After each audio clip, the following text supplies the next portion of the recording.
25/4/2026 Saturday শনিবার দিন আবার একটা নতুন ব্লগ। আমি জয়ন্ত দাস, জয়ন্ত প্লেজার আমার ইউটিউব চ্যানেলের নাম। আপনাদের সবার সামনে দেখুন, এটা একটা নতুন সিরিজ আমি চালু করছি। ডালখোলায় আমার 40 বছর অতিক্রান্ত হয়েছে। 40 বছরের অধিক সময় হয়ে গেল। আমার মনে আছে 1983 সালে আমি এখানে আসি। প্রায় 43 বছর চলছে ডালখোলা থাকা। খুব স্বাভাবিকভাবে ডালখোলার প্রতি জীবনে অনেকটা সময় ডালখোলায় কাটালাম। খুব স্বাভাবিকভাবে ডালখোলার প্রতি একটু দুর্বলতা রয়েছে। তার জন্য আফটার রিটায়ারমেন্ট আমার পরিবার কল্যাণীতে সেটেল হলেও আমি পার্মানেন্টলি ওখানে যেতে পারছি না, ইচ্ছে করে না, এখানেই থাকতে ইচ্ছা করে। রাস্তা বেরোলে পরিচিত মানুষ, পরিচিত মুখ, ডালখোলার কত পরিবর্তন আমি দেখলাম। তো অ্যাটলিস্ট ফাইনালি আমি একটা ডিসিশন নিলাম, একটা সিদ্ধান্ত নিলাম, ডালখোলাকে নিয়ে আমি সিরিজ, একটা ব্লগ, একটা ভিডিওর সিরিজ তৈরি করব। ডালখোলার বিভিন্ন জায়গায়, বিভিন্ন প্রান্তে, এখানে বিশেষ কিছু দেখার আপনি পাবেন না, কিন্তু এর সাথে জড়িয়ে রয়েছে আমার 43 বছরের একটা করে দেখার জিনিস, দেখার জায়গা, ডালখোলার ভালোবাসার জায়গা। ডালখোলার কত কনস্ট্রাকশন, কত সুন্দর সুন্দর জিনিস দেখলাম এই 43 বছরে, সেগুলো সব তুলে ধরবো।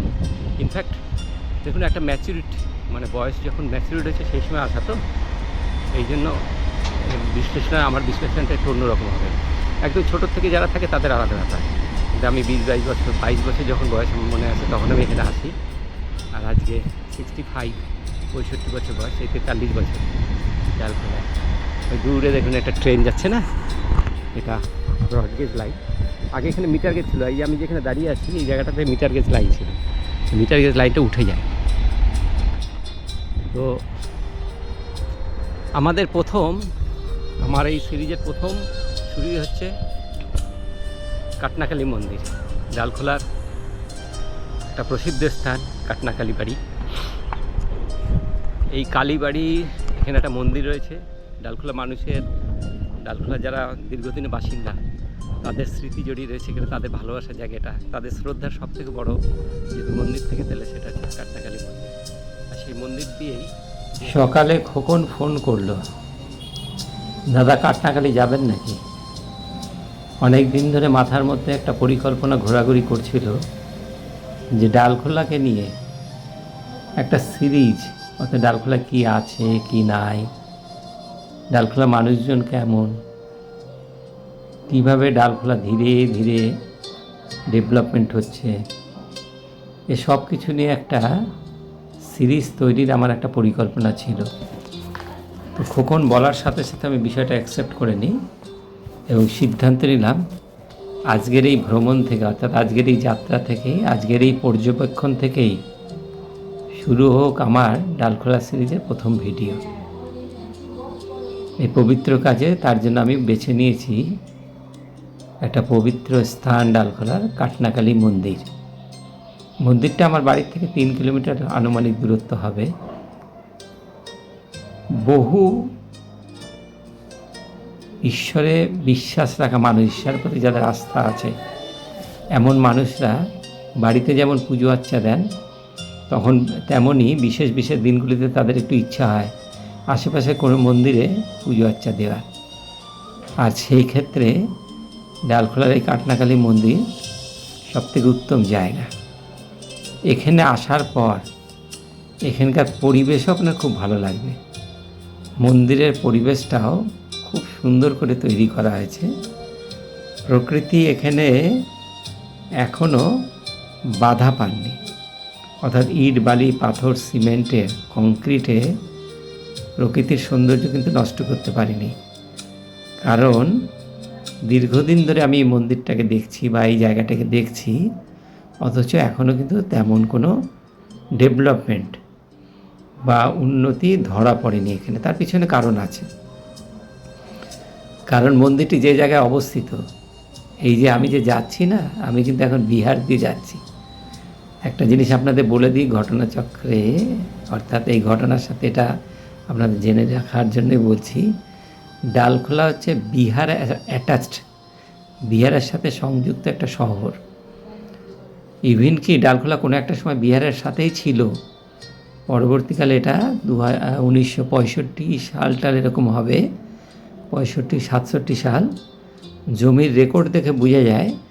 তারপরেই এটা পশ্চিমবঙ্গের সাথে জুড়েছে, তার আগে কিন্তু বিহারের সাথেই ছিল। এই জন্য ডালখোলার বেশিরভাগটা দেখবেন বিহার অ্যাটাচড। ওই দূরে একটা ট্রেন যাচ্ছে, কী সুন্দর লাগছে দৃশ্যটা, দেখেন অপূর্ব দৃশ্য। ডালখোলা স্টেশন থেকে ছেড়ে এই ট্রেনটা যাচ্ছে কলকাতার দিকে, আর আমরা মোটর সাইকেলে করে, এই ক্যামেরাটা কিন্তু খোকনের হাতে। খোকন আমার পিছনে বসেছে, ওকে শিখিয়ে দিয়েছে কীভাবে ক্যামেরা চালাবে, আর আমি মোটর সাইকেল চালাচ্ছি। আমার একটা পালসার, বাজাজ পালসার গাড়ি আছে। গাড়িটা আমার কাছে একটু ভারী মনে হয়, বেশ ভারী, কিন্তু দীর্ঘ 6-7 বছর ধরে চালানোর পরে গাড়িটার উপরে একটু মায়া পড়ে গেছে, এখন ওটাকে আর ছাড়তে ইচ্ছা করে না। তাই ভারী হলেও ওটাকে নিয়েই বেরিয়েছি। চলে খুব সুন্দর, খুব কমই চালাই আমি গাড়ি। তো চলুন, এই যে আমরা কাটনাকালী মন্দির দূরে দেখতে পাচ্ছি, অনেকটা কাছাকাছি চলে এসেছি। আজ আমরা কিছুক্ষণ কাটনাকালী মন্দিরে থাকব, আর ডালখোলার মানুষের আস্থার জায়গা এই পবিত্র ভূমি কাটনাকালী সম্বন্ধে আপনাদের একটা সংক্ষিপ্ত পরিচয় দিব, যেটা আমার এই ভ্রমণ ব্লগে সংরক্ষিত থাকবে, এবং কখনো প্রয়োজন হলে আমি বা আমার ডালখোলার বাসিন্দারা যেন তারা এটা যেন দেখতে পায়। কেন বাইরের মানুষদের কাছে এই জায়গাটি খুব বেশি গুরুত্ব পাবে না, এটা তেমন কোনো জাঁকজমকপূর্ণ জায়গা নয়, এটা একটা সাধারণ জায়গা। আমরা মন্দির চত্বরে প্রবেশ করলাম, আর এই যে ফ্লেক্সটা দেখছেন, এই ফ্লেক্সের মধ্যে লেখা রয়েছে আগামী 1 মে বুদ্ধ পূর্ণিমার অনুষ্ঠান উদযাপিত হবে কাটনাকালী মন্দির প্রাঙ্গণে। এটা আমাদের কাছে কিন্তু একটা উৎসবের মতন। সারা বছর কাটনাকালী প্রেমী যারা রয়েছেন, এই কালীবাড়িতে যারা নিয়মিত আসেন, এবং আশেপাশে গ্রামের অনেক মানুষজন অপেক্ষা করেন এই মন্দিরে। এই যে সুজাতা মাত্র 22 বছর, 21 বছর, ওই গৌর আর গৌরের মা। আমরা সবাই আজকে এসেছি, পুজো দিতে, কাটনাকালী পুজো দিতে। এই যে গৌর চাকরি পেয়েছে, তো ওই জন্য পুজো দিতে। তো কাটনাকালী হচ্ছে ডালখোলার একটা প্রসিদ্ধ স্থান। খুব ভালো লাগবে কাটনাকালী যখন আসবেন। আর মানে এটা খুব একটা দারুণ জিনিস কি, আজকে ওয়েদারটা দারুণ আছে, ওই জন্য বেশি ভালো লাগছে। Weather excellent weather. আজকে 25/4/2026 তারিখ, সেই তুলনায় দেখুন গরম নাই, পুরো ঠান্ডা। কলকাতা খুব গরম আছে। কাটনাকালী ডালখোলা একটা থেকে বারসই, টুয়ার্ড বারসই যে রেল লাইন আছে তার পাশেই একটা ছোট্ট মন্দির। এখানে একটা ঘটনা আছে, সেটা আপনার পরে বলছি, কেন এই মন্দিরটা তৈরি হলো, প্রতিষ্ঠিত হয়, সেটা একটা ঘটনা আছে। তার আগে আমরা চারপাশের পরিবেশটা একটু দেখে নেব।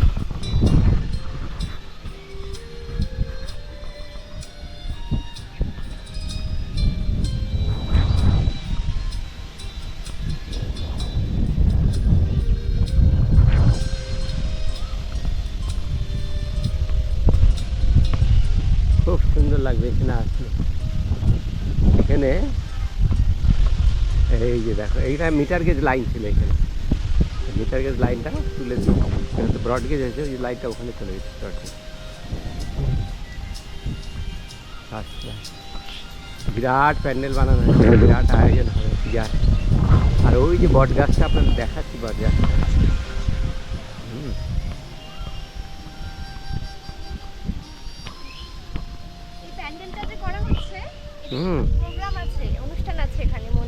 হ্যাঁ, ওই তো মে মাসের 1 তারিখে, মে মাসের 1 তারিখে বুদ্ধ পূর্ণিমা, তার জন্য প্যান্ডেল। ওই দিন কিন্তু অনেক লোকজন আসে, হ্যাঁ প্রচুর লোকজন আসে, বাইরে থেকে আসে। আজকেই তো ওই লোকজনগুলো ইসলামপুর থেকে এসেছে। ইসলামপুর থেকে? হ্যাঁ। বাহ, হ্যাঁ আজকে ভিড় আছে, আজকে পুজোর দিন তো ওই জন্য একটু ভিড় হচ্ছে। ভিড় মানে কি, লোকজন আছে আর কি। হ্যাঁ, শনিবার আর মঙ্গলবার। আর এই ক্ষুদ্র ভ্রমণে আজকের সাথী হচ্ছে গৌর, সুজাতা, 2 ভাই বোন, আর তাদের মা বাবা রাজেশ্বর এবং সুনীতি। এই 4 জন, ওরা এসেছে টোটোতে, আর আমি আর খোকন আসলাম মোটর সাইকেলে বা রাজেশ্বর। তো চলো, যে ঘটনাটি বলা হয়নি, কেন এখানে মন্দিরটা আজকে 43 বছর ধরে আমি দেখছি এইরকমই, এর আগে তো আরও কম ছিল, একটা গাছের নিচে একটা মূর্তি দিয়ে খালি পুজো হতো, কিন্তু কেন হচ্ছে না? এই দেখো, এখানে একটা কল আছে, একটা টিউবওয়েল আছে, টিউবওয়েলটাকে কেমনভাবে বেঁধে রেখেছে, যে কোনো সময় একটা চুরির আশঙ্কা আছে। এখানে অনেক ভালো কাজের নিদর্শন আছে। এই যে বিহারী প্রসাদ নামে এক ব্যক্তি, তিনি ফিশ মার্চেন্ট ছিলেন, তিনি এই টিনের শেডটা বানিয়ে দিয়েছেন। এইখানে আমাদের রমেশ পাটোয়ারি ভাই আছে, তার নেতৃত্বে রোজ ভোরবেলায় এখানে কিন্তু একটা বড় যোগ ক্লাস চলে। আর এই যে মন্দির, খুব বড় কোনো মন্দির নয়, বহু পুরনো কনস্ট্রাকশান। সেই সময় কোনো রকমভাবে এর কাছে ওর কাছে চাঁদা চেয়ে এই কনস্ট্রাকশান বা এই মন্দির নির্মাণ করা হয়। বড় কিছু এখানে করতে পারবে না, কেন রেলের এখানে আপত্তি রয়েছে বা রেলের অনুমতির প্রয়োজন। রেল কিছুতেই তার জমিতে মন্দির বানাতে দিবে না। আর এইখানে দেখো, এক ব্যক্তি একটা ছাগল নিয়ে এসেছে, তাকে এবার কাটবে। নিজের মনের ইচ্ছা পূরণে মায়ের কাছে ছাগল বলি দেওয়া।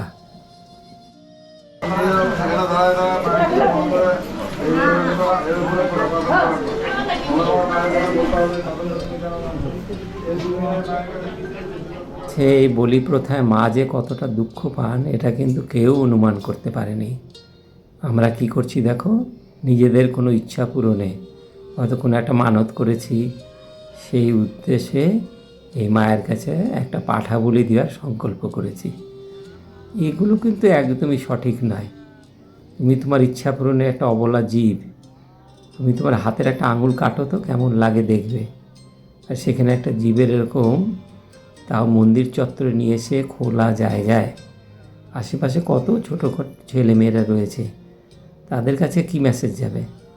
কত জীবজন্তু পশু পাখি এই মৃত্যু কাণ্ড, তোমার যে হত্যাকাণ্ড, এটা দেখবে, তারা কি বলবে বলো? এই সিদ্ধান্তটা কিন্তু আমার মোটেও পছন্দ হয়নি। পুজো দিচ্ছ ঠিক আছে, আসো, উৎসর্গ করো মায়ের কাছে, তুমি অন্য কোনো বলি দাও। কেউ দেখবে লাউ বলি দিচ্ছে, কেউ মিষ্টি কুমড়া বলি দিচ্ছে, এগুলো আলাদা জিনিস। কীভাবে কিন্তু জ্যান্ত এইভাবে পশু ধরে নিয়ে এসে তাকে বলি দেওয়া, এটা কিন্তু একদমই মেনে নিয়ে যায় না। তো যাই হোক, দৃশ্যটা দেখতে একদমই ভালো লাগছিল না, আমি ওখান থেকে সরেই গেলাম। পরে দেখো, এই যে বলি প্রথা আছে না, তোমার মধ্যে যে অহংকার রয়েছে, তোমার মধ্যে ঘৃণা, লোভ, ভয়, এইগুলো মায়ের কাছে সমর্পণ করা হয়েছে সব থেকে বড় বলি। এইভাবে পশু পাখিকে এইরকম জ্যান্ত নিজের চোখের সামনে কেটে তুমি মনে করছো পুণ্য কামাবে, তোমার আরও পাপ হচ্ছে। তো চলো, আমরা এক এক করে মন্দির, এই চত্বরে কিন্তু অনেকগুলো মন্দির আছে, সেই মন্দিরগুলো এবার আমরা দর্শন করা শুরু করলাম। এই যে ভোলানাথের মন্দির, ভিড় তেমন ছিল না, ভিড় মূলত হয় এখানে বুদ্ধ পূর্ণিমার দিন, উৎসবের দিন, সেদিন কিন্তু এখানে খুব বড় উৎসব হয়। এখানে একটা কথা বলি, বুদ্ধ পূর্ণিমার ঘটনাটা দেখো, কোনো একদিন কেউ একটা সিদ্ধান্ত নিয়েছে বুদ্ধ পূর্ণিমার দিন এখানে বাৎসরিক পূজা হবে, আর সেই পূজাটা ধীরে ধীরে কিন্তু একটা উৎসবের আকার রূপ নিয়েছে। ঘটনাচক্রে কী হয় দেখো, স্থানীয় আমাদের যে ডালখোলা যে বাজার আছে, সেখানকার বেশ কিছু ছেলেরা, তারা কি করে, এই পুজোটার দায়িত্ব নেওয়া শুরু করে, এবং তাদের দায়িত্ব নেওয়ার ফলেই এই পুজোটা কিন্তু, এখানকার বুদ্ধ পূর্ণিমার পূজাটা এত সুন্দরভাবে মেনটেন হয়। তারা প্রচুর অর্থ মানুষের কাছ থেকে চাঁদা তুলে এবং প্রচুর অর্থ ব্যয়ও করে। হ্যাঁ, পূজা দিতে আসছেন?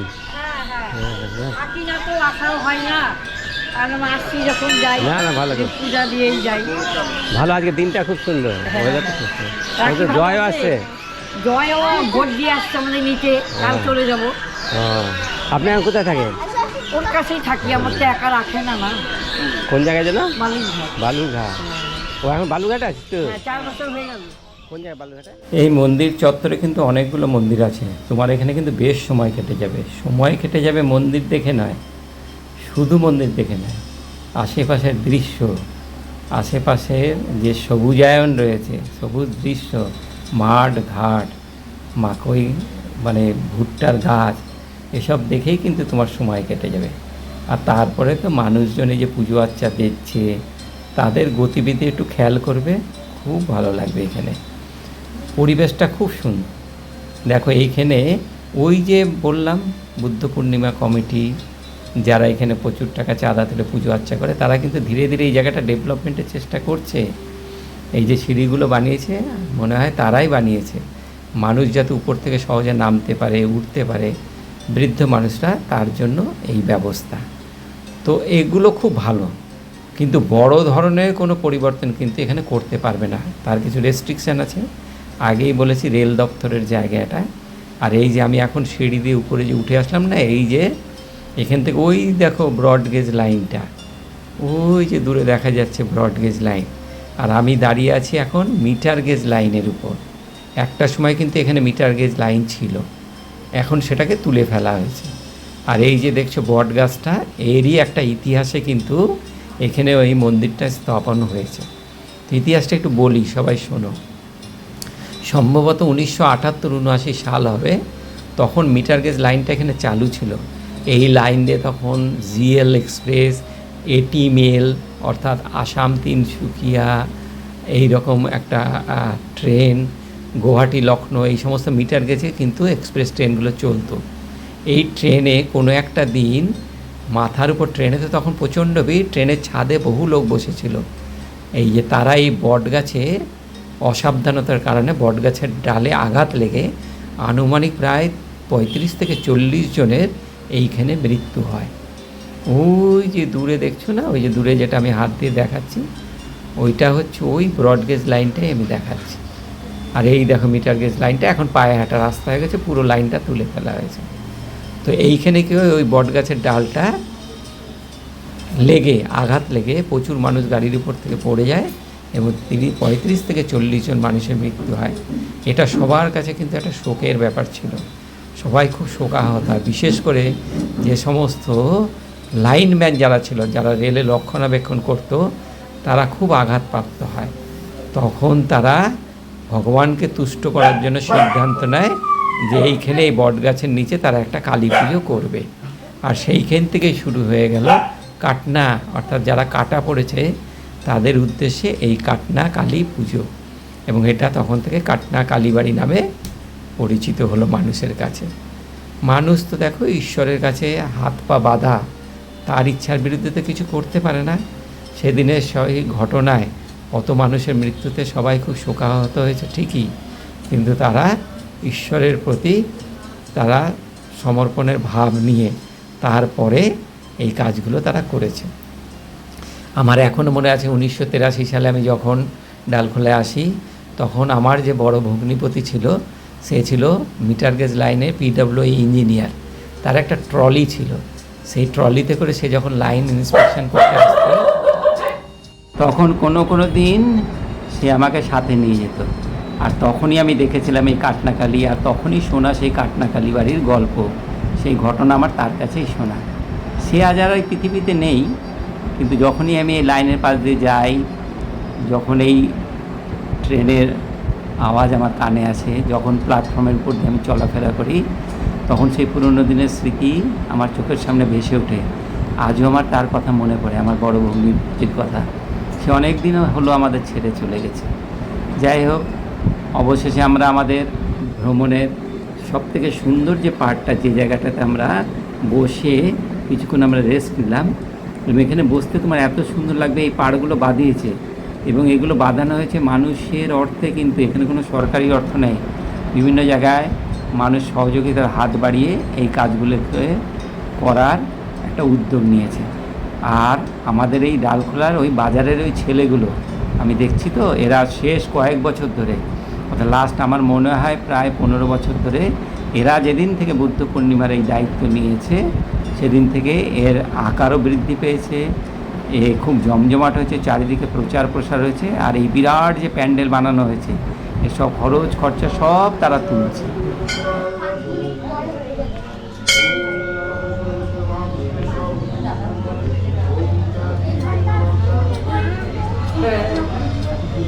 আচ্ছা, মাঝে মাঝে আসা হয়? হ্যাঁ, এখানে মাঝে মাঝে আসা হয় পুজো দিতে। হ্যাঁ, ডালখোলার থেকে পুজো দিতেছে পায়ে টোটো নিয়ে না? আপ ডাউন ভাড়া করে আসতে হলো। কত টাকা নেবে? 150-150 টাকা নেবে। পরিবারও আসছে? হ্যাঁ মাঝে মাঝে এখানে শনিবার করে পূজা হয় না? শনিবার মঙ্গলবার। বাহ, খুব সুন্দর। আর খুব মানে সবাই খুব মানে জায়গাটা, মান্যতা আছে জায়গাটা, খুব জাগ্রত জায়গা। পূজা হবে সামনে। হ্যাঁ হ্যাঁ, সামনে তো হ্যাঁ প্যান্ডেল হচ্ছে। বুদ্ধ পূর্ণিমা পূজা হয়। এই এখানে রোজ পূজা হয়? হ্যাঁ, শনিবার মঙ্গলবার বেশি হয়, প্রতিদিনই পূজা হয়। প্রতিদিন ঠাকুরমশাই আসে? হ্যাঁ। কখন আসে এই ঠাকুরমশাই? ঠাকুর মশাই থাকে প্রতিদিন। ওইখানে থাকে? হ্যাঁ। আমি সবসময় থাকি। হ্যাঁ, কোথায় থাকে তোমার তো ঘর? এই ঘর আছে? ও, এই ঘর আছে, একটা ঘরে থাকে। বাহ। হ্যাঁ, তো ঘন্টা দুয়েক আমরা এখানে ছিলাম, আর আমার মনে পড়ে যাচ্ছে সেই পুরনো দিনের কথা, যখন 10টা টিউবলাইট আর একটা জেনারেটর চালিয়ে এখানে পুজো হতো কালী পুজোর দিন। পরে তো বুদ্ধ পূর্ণিমার দিন, তো কালী পুজোর দিন এখানে পুজো হয়, কিন্তু বুদ্ধ পূর্ণিমার দিন এখানে উৎসব হয়। চলো, সবার কেমন লাগলো ভিডিও? আমরা ফিরেই গেলাম ঘন্টা দুয়েক এখানে থেকে। সেই পুরনো দিনের কথা মনে পড়ছে, সব চারিদিকে এত সুন্দর পরিবেশ, পরিচিত কোনো মানুষের সাথে দেখা হলো। সবাইকে ধন্যবাদ, সবাই ভালো থাকবে, জানাবে কেমন লাগলো ভিডিও। নমস্কার সবাই।